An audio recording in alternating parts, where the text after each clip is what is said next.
Bismillahirrahmanirrahim. Previously, we have talked about arithmetic sequences, and we have talked about how to generate arithmetic sequences.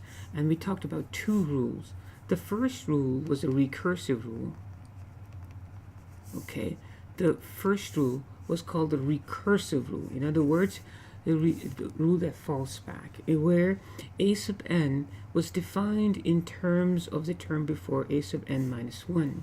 So both of these rules, the recursive rule and the next one, which is the explicit rule, they both define or tell us how to generate a certain term, a sub n, in the sequence. The recursive rule defines a sub n in terms of the term before, and the explicit rule defines the term. The explicit rule defines the term a sub n, not based on the previous term, but based on the first term.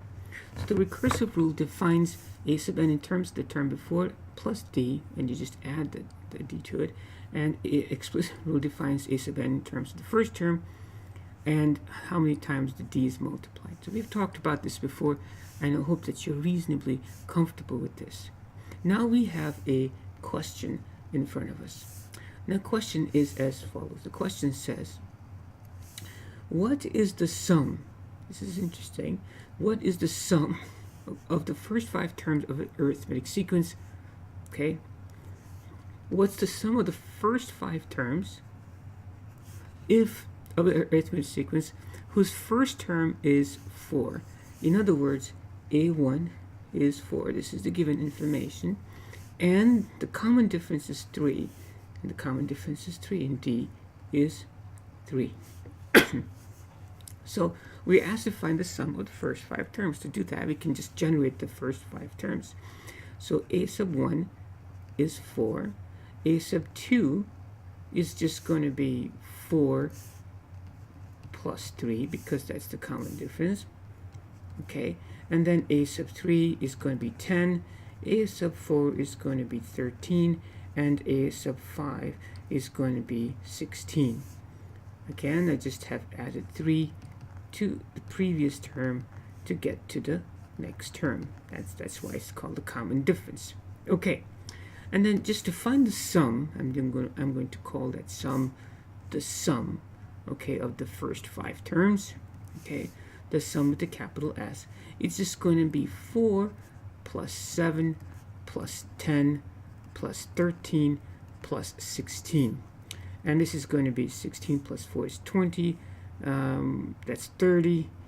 And that's 43. And that's 50. So the sum we decided was 50. Ta-da! That wasn't so bad, right?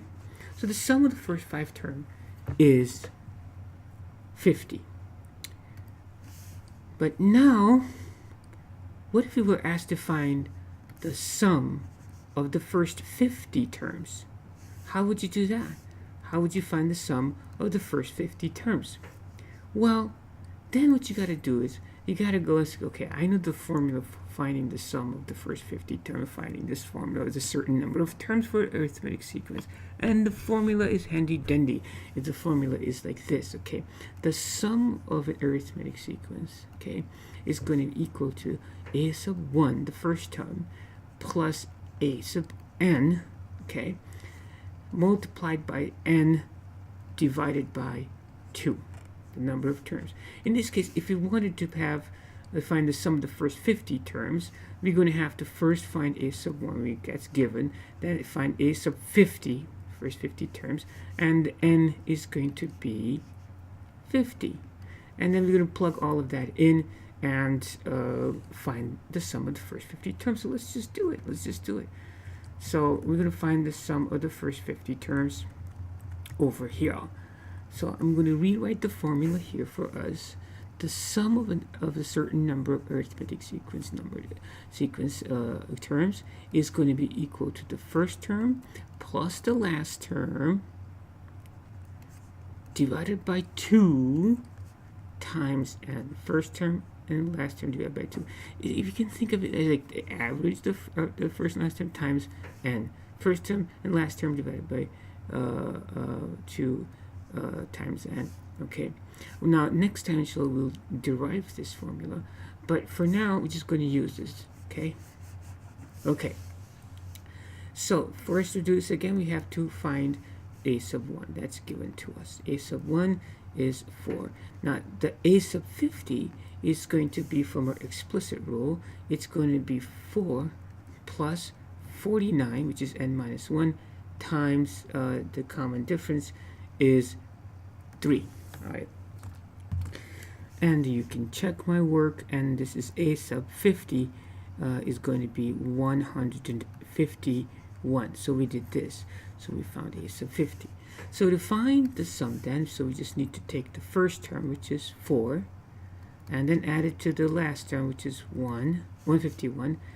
And then it's kind of messy, isn't it? Let's just try to see if we can do a little neater job over here. Let's get the eraser out.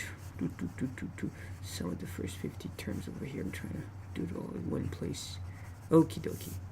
So here we have it. Let's try it again. So the sum of the first 50 terms is going to be a sub 1 plus a sub n, okay, times n divided by 2.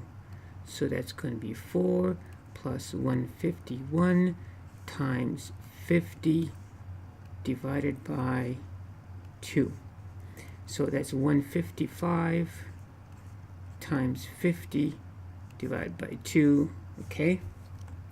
And this ends up being 3,875, and that is the sum of the first 50 terms. There we have it. Okay, so here we learned how to find the sum of a certain number of terms in an arithmetic sequence. So here I have summarized it for you.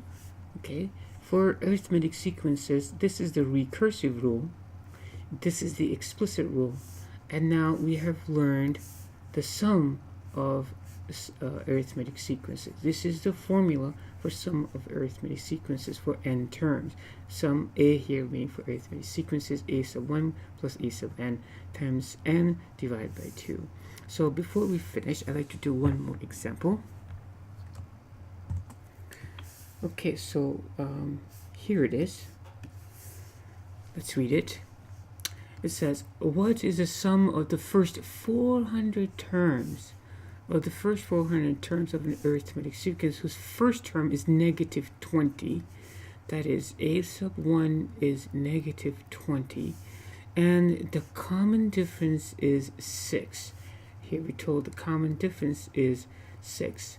So now we have to find the sum of the first 400. Just for your personal edification, you can just write the first few terms as negative 20, add 6 to it, you get negative 14, add 6 to it, you get negative 8, and then negative 2, and then you get 4, and etc. like that. That's kind of like the sequence, this being the first term, and the common difference being 6, that's being added over here.